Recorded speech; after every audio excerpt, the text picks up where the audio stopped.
கிவிலோயா குறித்து இன்று முக்கிய கலந்துரையாடல். எம்பிக்கள் வெளியோயாவிற்கு அழைப்பு. மாகாண சபை தேர்தலை விரைந்து நடத்துங்கள். நாமல் ராஜபக்ச இடித்துரைப்பு.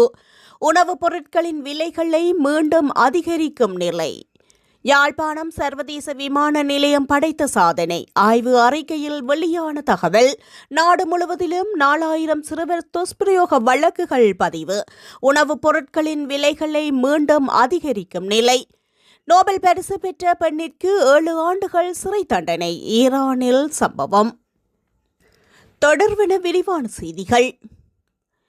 வவுனியா வடக்கை மையப்படுத்தி முன்னெடுக்கப்படவுள்ள கிவிலோயா திட்டம் சம்பந்தமாக இன்று வெளியோயாவில் உள்ள மகாவலி அபிவிருத்தி அதிகார சபையின் அலுவலகத்தில் முக்கிய கலந்துரையாடல் ஒன்றிற்கு அழைப்பு விடுக்கப்பட்டுள்ளது.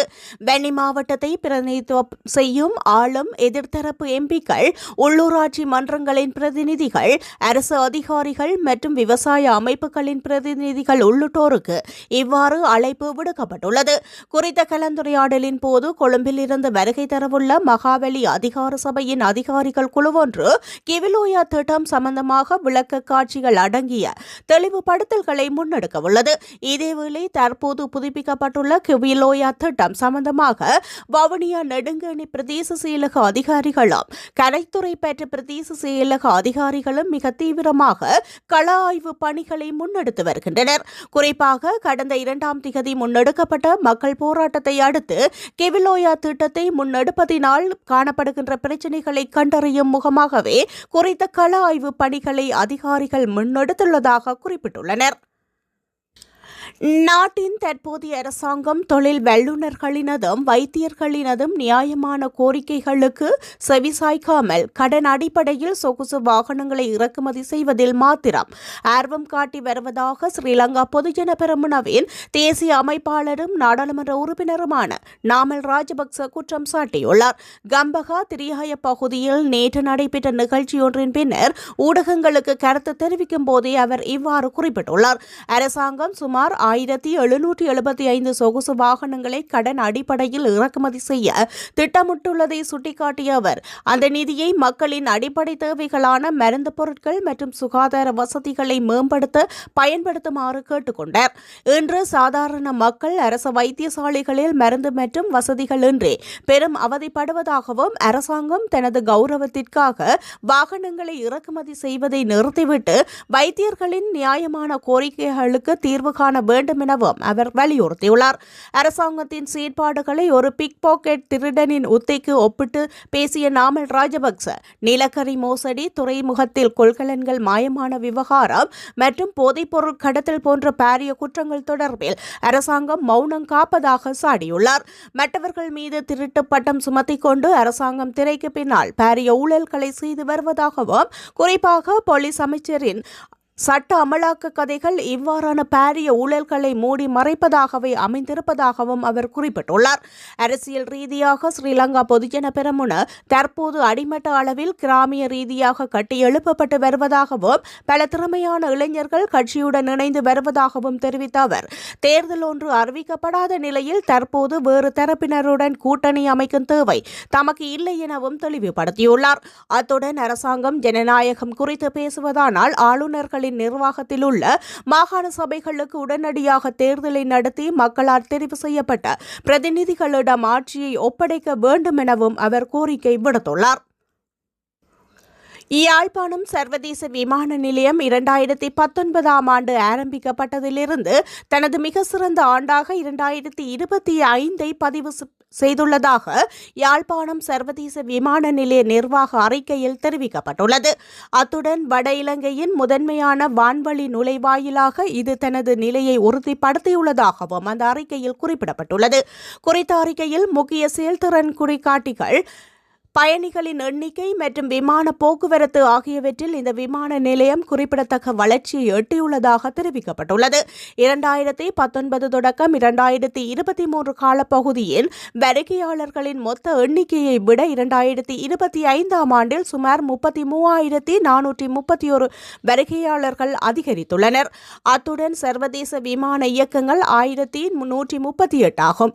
இது ஒரு புதிய உச்சமாகும். தினசரி 7 விமானங்கள் செயல்பாடு விளையாட்டு சாதனை படைத்துள்ளது. இது 2026 ஜனவரியில் எட்டப்பட்டுள்ளது. இதில் 2 சர்வதேச மற்றும் 5 உள்நாட்டு விமானங்களும் உள்ளடங்கும். முன்னைய விரிவாக்க திட்டமானது 2025 ஆண்டிற்கு பிற்பகுதியில் 700 மில்லியன் ரூபாய் செலவிலான விரிவாக்க திட்டம் அதிகாரப்பூர்வமாக தொடங்கப்பட்டது. இது ஏஆர்டி ரக விமானங்களில் இருந்து ஏர்பஸ் A320 போன்ற பெரிய விமானங்களை கையாளும் வகையில் முனையத்தின் கொள்ளளவை மேம்படுத்தும். முதல் முறையாக மலேசியா, ஹைதராபாத் மற்றும் சென்னையில் இருந்து சர்வதேச பட்டய விமானங்களை யாழ்ப்பாண சர்வதேச விமான நிலையம் வரவேற்றது. ஹைதராபாத்தில் இருந்து முதலாவது சர்வதேச மருத்துவ வெளியேற்ற விமான சேவையை வெற்றிகரமாக கையாண்டு அவசர சேவைகளுக்கான தனது தயார் நிலையை உறுதிப்படுத்தியுள்ளது.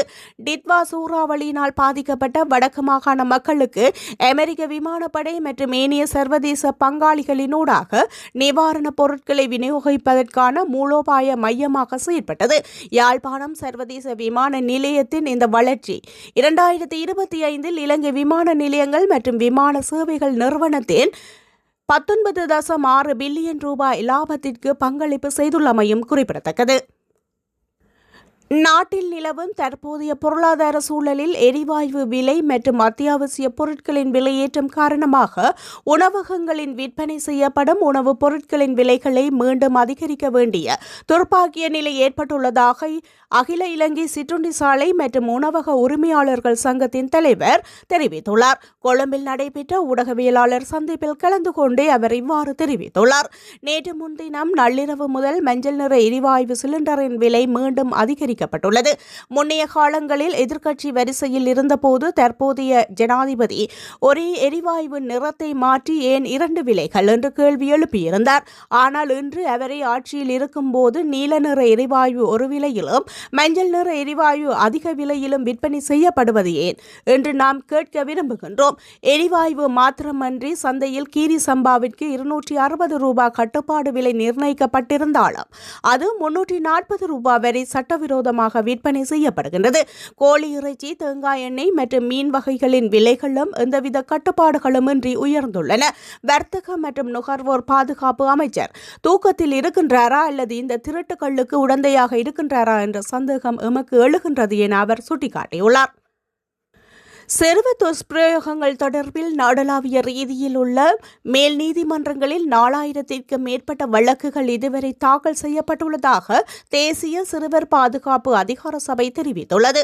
1998 ஆண்டின் 28ஆம் இலக்க தண்டனை சட்டக்கோவை சட்டத்திற்கு அமைய இந்த வழக்குகள் தாக்கல் செய்யப்பட்டுள்ளதாக தெரிவிக்கப்படுகின்றது. அதற்கமைய நாடளாவிய ரீதியில் உள்ள மேல் நீதிமன்றங்களில் 4289 வழக்குகள் உள்ளதாக குறிப்பிடப்படுகின்றது.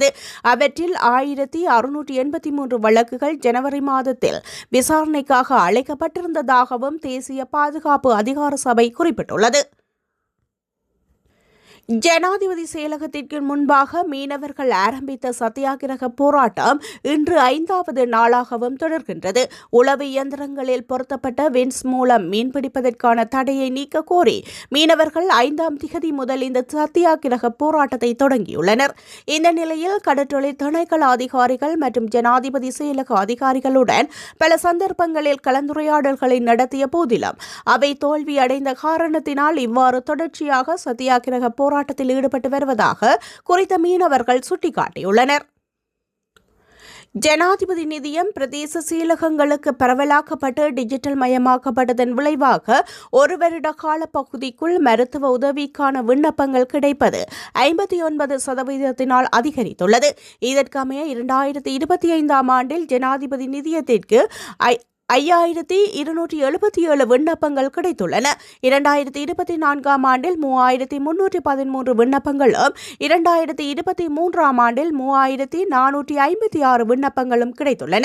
ஜனாதிபதி நிதியத்தை பிரதேச செயலகங்களுக்கு பரவலாக்கும் மற்றும் டிஜிட்டல் மயமாக்கலின் பலனாக 2024 ஆண்டை விட 2025 ஆண்டில் மேலதிகமாக 1964 விண்ணப்பங்கள் கிடைத்துள்ளன.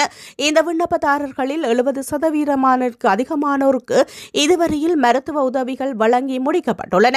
ஜனாதிபதி நிதியத்திலிருந்து மருத்துவ உதவிகளை பெற்றுக் கொள்வதற்காக நாடளாவிய ரீதியில் உள்ள அனைத்து பிரதேச செயலகங்களிற்கும் விண்ணப்பங்கள் வந்த வண்ணம் உள்ளன.